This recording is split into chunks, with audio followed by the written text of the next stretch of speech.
Here is game number 2 from the famous book My 60 Memorable Games written by the world champion Bobby Fischer. So Bobby was playing with the white pieces here and he was playing against Danish chess grandmaster Bent Larsen. Bent Larsen was a 6-time Danish champion and also a candidate for the World Chess Championship on 4 occasions, reaching the semi-final 3 times. He was therefore one of the strongest chess players of his time. So let's quickly dive into this amazing game played between 2 strong chess players. So Bobby starts the game with e4 and Bent replies with c5. We are seeing the Sicilian defense, and now knight f3, d6, d4, c takes d4, knight takes d4, knight to f6, knight c3, g6. Pretty standard moves of Sicilian defense, and we are seeing that Ben is taking this game to the dragon variation of the Sicilian defense. Larsen was really one of the die-hard fans of the dragon variation in those times. But the dragon variation wasn't considered to be a strong defense because even the weak players with the white pieces here had beaten grandmasters in this setup. So will Larsen succeed in reinforcing this variation? Well, let's see. So the game continued with bishop to e3, bishop g7, f3 and now black castles, queen d2, knight c6, bishop c4, and here at this point the older version was to play queenside castling instead of developing this bishop to c4. But queenside castling simply allowed black to play d5, which wasn't considered very good in those times. So therefore Bobby chose to play bishop to c4 over here. And now Larsen played knight takes knight, bishop takes knight and now bishop to e6, challenging white's strong light squared bishop on this diagonal. Bobby was not very keen to leave this diagonal, so he took his bishop to the b3 square, and now Larsen played queen to a5. White castled queenside and now b5. Larsen is already planning to launch a deadly attack on white's queenside. So he plays b5 in order to start kicking all of these pieces. So he first decides to get rid of all of these minor pieces on white's queenside by either exchanging or kicking them onto the other side of the board. So b5 by Larsen. King moves to b1 and now b4, attacking the knight first. Knight moves to d5, double attacking the pawn over here. So Larsen gets rid of this knight by playing bishop takes knight, bishop takes bishop, attacking the rook in the corner. So Larsen moves it on the semi-open c file, which is not a great move over here because a better move here would have been to play knight takes d5, getting rid of this strong bishop over here. White would have played bishop takes bishop and now knight c3 check. Pawn takes knight, rook a to b8, threatening to capture this pawn with a discovered check on the king. So pawn takes pawn, queen takes pawn check, queen takes queen, rook takes queen check, bishop blocks the check, and now rook f to b8, double attacking this pinned bishop over here. King moves to a1 and now rook takes bishop, rook to b1, rook takes rook check, rook takes rook, rook takes rook check, king takes rook, and the game would have been drawish. But clearly, Larsen wasn't playing for a draw over here, so he avoided this drawish line and instead decided to go on a full-fledged attack on white's pieces. So he played rook a to c8, activating the rook on the semi-open c file, and here Bobby played bishop to b3, taking away the only chance that Larsen had to capture this light squared bishop over here. And now this bishop is nicely sitting on this long diagonal, aiming at black's king side while also protecting white's queen side pawns. And here Bobby says that he felt like the game was clearly in his bag if he didn't watch it. Bobby had a very clear plan in his mind. With these 2 strong bishops eyeing on black's king side, all he had to do is somehow open up this h file and then sacrifice a couple of pieces so as to checkmate the black king. So pry open the h file and sack and mate. While Bobby was thinking of launching a deadly attack on the black's king side, Larsen had his own deadly plans of attacking on white's queen side, and that would have been possible only with the advancement of this a pawn. So Larsen wanted to play queen to b5, but that would simply lose this pawn over here. So before playing queen to b5, he first played rook to c7 in order to protect this pawn over here. But this simply loses time for black and allows Bobby to start his own deadly attack on black's king side. So he starts his attack with the move h4. Larsen plays queen to b5 as planned, which is not a very great move.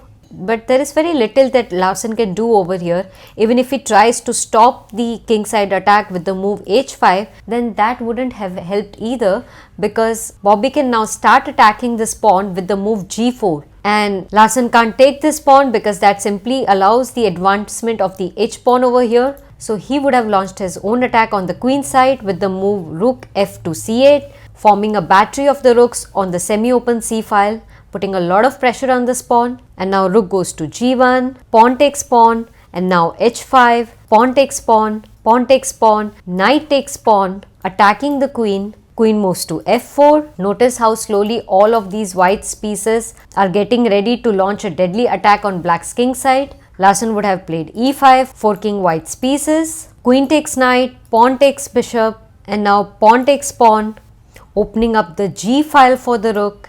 King moves to h8, and now h6, attacking the bishop. Bishop moves to f6, and now rook to g7, threatening to checkmate on the h7 square, and black is completely losing in this position. So let's go back.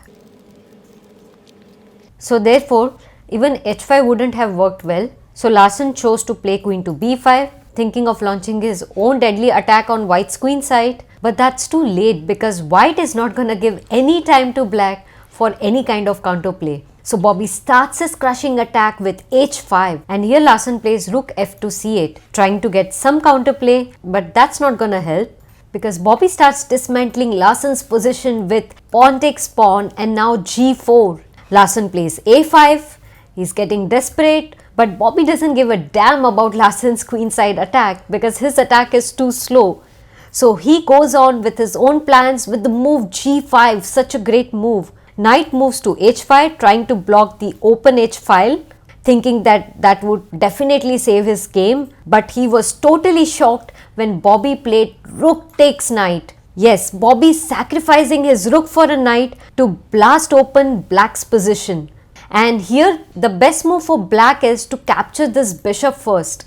But since Larsen is under a lot of pressure, he makes a mistake of capturing back this rook. So he plays pawn takes rook, opening the path for the g pawn to proceed further and launch a deadly attack on black's king. So Bobby plays g6. It's a crushing move. Larsen realizes that he's in a deep soup and tries to save his game by counter-attacking white's strong bishop with the move e5. But that's not right either, because Bobby now played pawn takes pawn check. King moves to f8 and now bishop to e3, planning to get the bishop over here so that he can exchange the only defender on black's king side.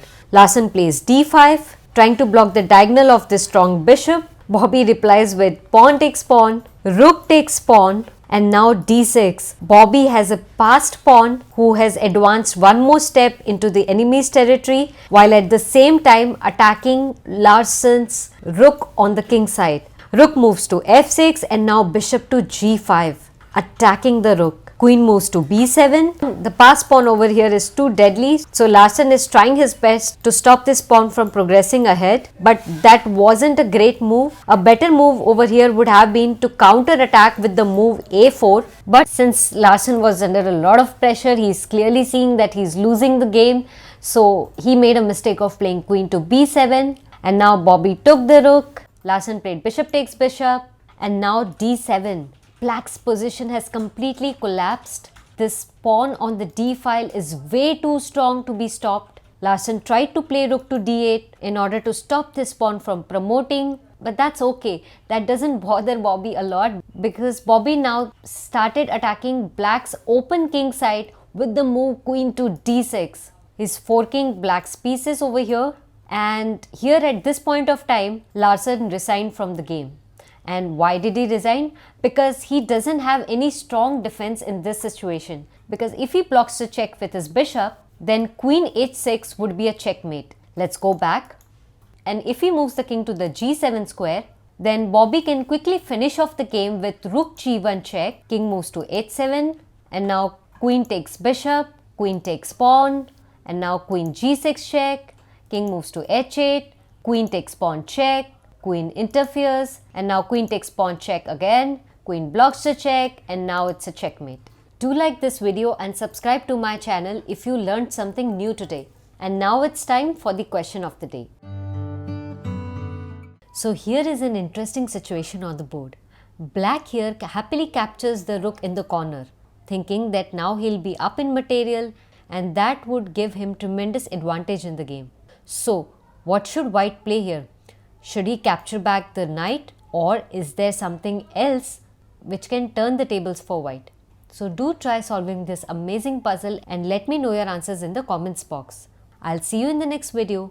Until then, keep learning, keep practicing.